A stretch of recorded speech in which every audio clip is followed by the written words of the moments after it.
Qonşuda Novruz şənliyi Kürdəmirdə. Bugün də maraqlı oyunlar, yarışlar, hədiyyələr olacaq. Ot çərşənbəniz mübarək.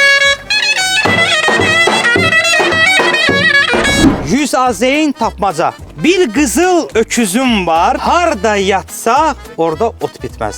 Ot. Baxcamız daha gürbüzdü. Ha işte. 50 azenli qoz oyunu. 50 manatlıq alışveriş kartı qazandı. Bayramımız mübarek, bayramımız mübarek. 100 azeyin tapmaca. Uzanar ha uzanar, qollarından balalar. Mən su deyirəm. Elə sudur.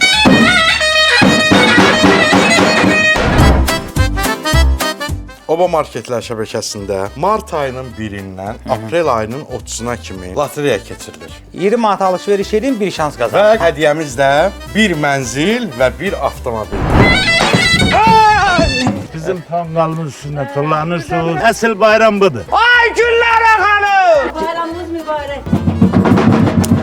30 manatlıq alışveriş hədiyyə kartı qazandınız. Bayramınız mübarək!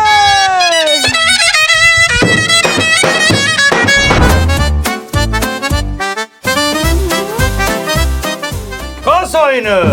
Atışmasan.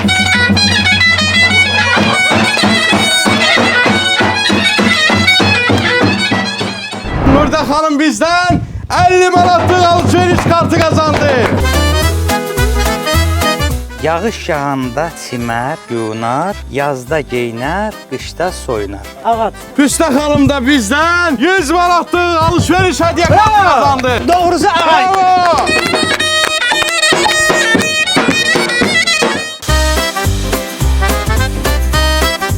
Əlli azeyin qoz oyunu. Aha.